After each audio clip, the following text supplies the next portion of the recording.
In the summer of 1955, an African-American teenager named Emmett Till was visiting family members in Mississippi when he was brutally lynched for being accused of whistling to a white woman. Till was brutally beaten, shot in the head, and his battered body was attached to a motor of a cotton gin fan with barbed wire. The body was then dumped in the Tallahatchie River. The severely mutilated body was found several days later. The perpetrators, Roy Bryant and J.W. Milam, were acquitted for the murder by an all-white, all-male jury. They would later confess to the brutality of the crime. Following her son's brutal murder, Emmett's mother, Mamie Till, decided to put her son's body on public display in order to garner public sympathy for the persecutions of African Americans in the American South. Many believe Mamie's decision to have an open casket funeral played a role in the creation of the civil rights movement. This is the story of the murder of Emmett Till.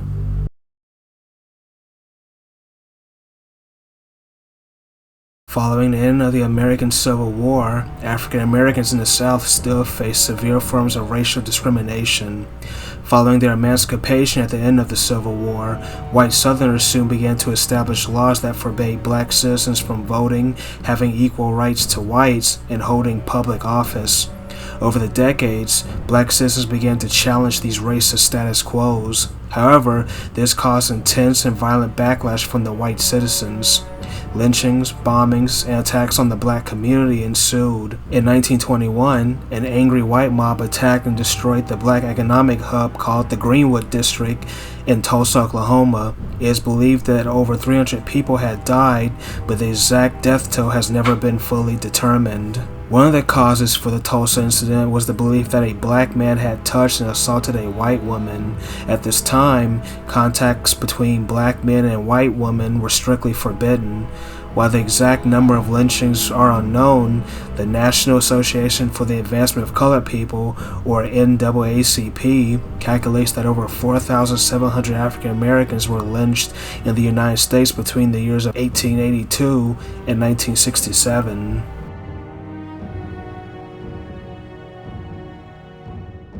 Emmett Louise Till was born on July 25, 1941 in Chicago, Illinois, to Mamie and Louise Till.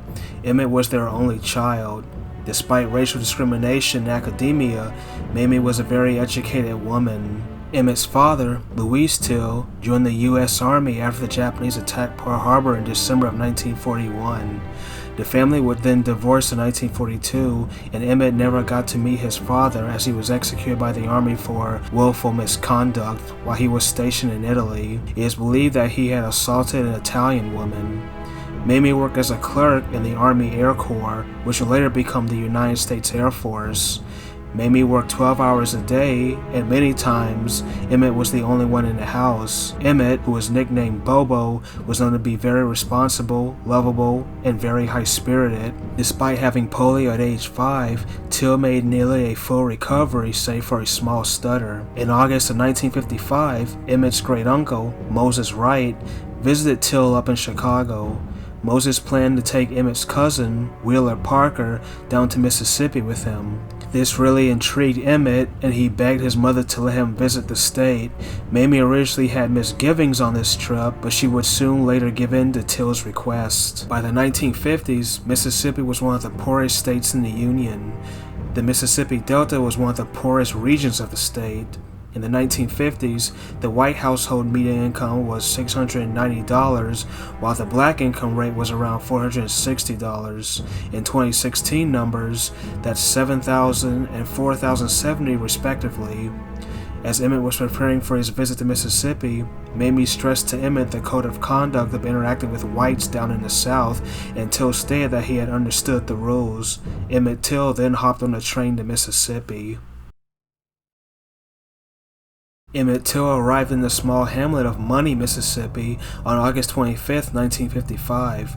Money had just 3 stores, a cotton gin, and a post office. The population was just several hundred residents.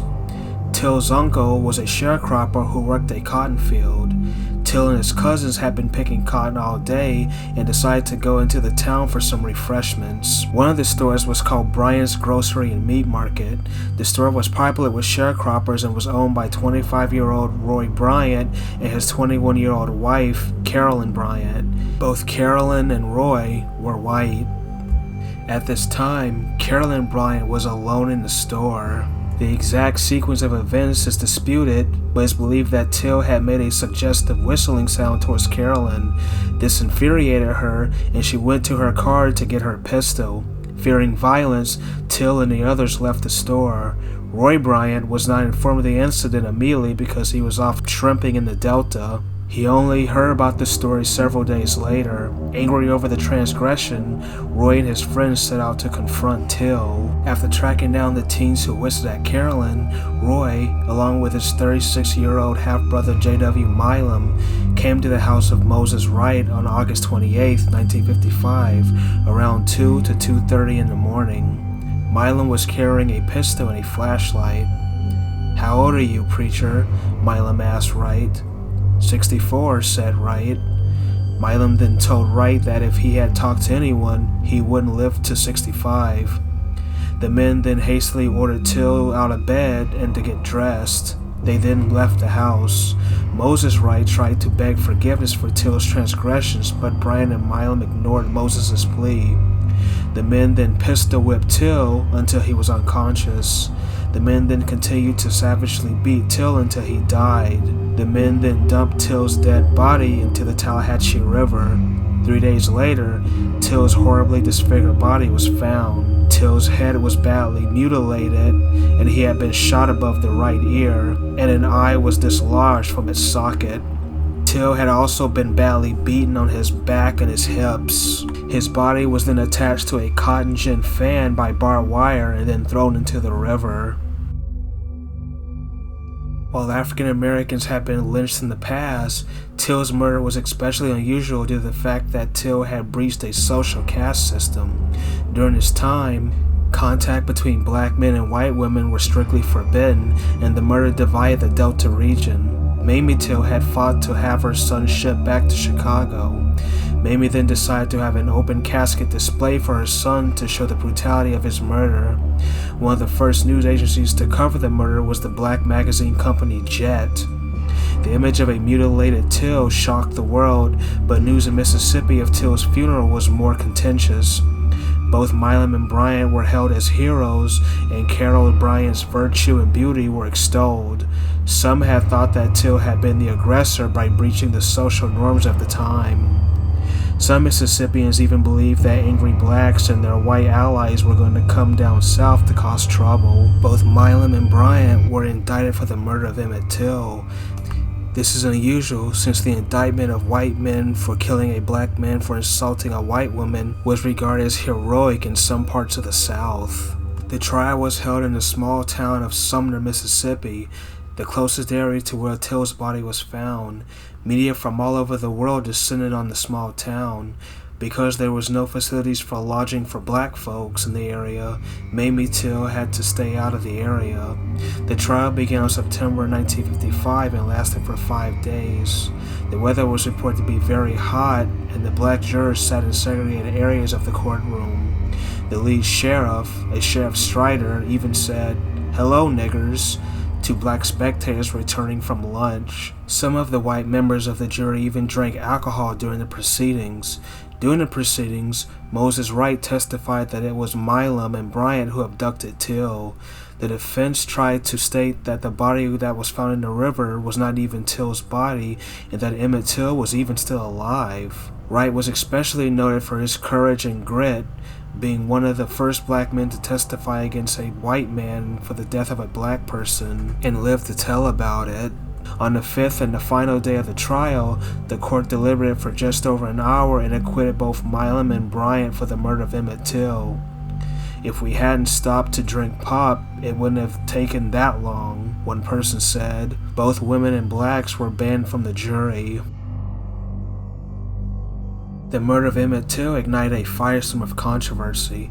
Both Milam and Bryant were later admitted to the killing of Till for contacting Carolyn Bryant. Till's father, Louis Till, and his history were also examined, and it's believed that the allegations of rape in Italy were falsified due to racial bias. Following Till's death, many black citizens in Mississippi were fearful of white reprisals due to the media surrounding the event. Support for both Milam and Bryant soon began to wane, and many people did not want to be associated with the pair. The two moved to Texas, but their notoriety followed them there. Milam died in December of 1980 from ill health at the age of 61.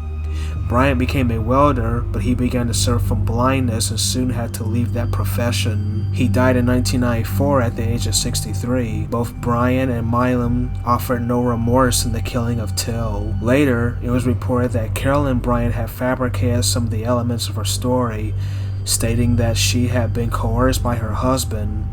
Carolyn stated that she had been afraid of Roy and he was known to be physically abusive and cruel towards Carolyn. Wheeler Parker, a cousin of Emmett, said, "It's important for people to understand how the word of a white person against a black person was law, and a lot of black people died because of it."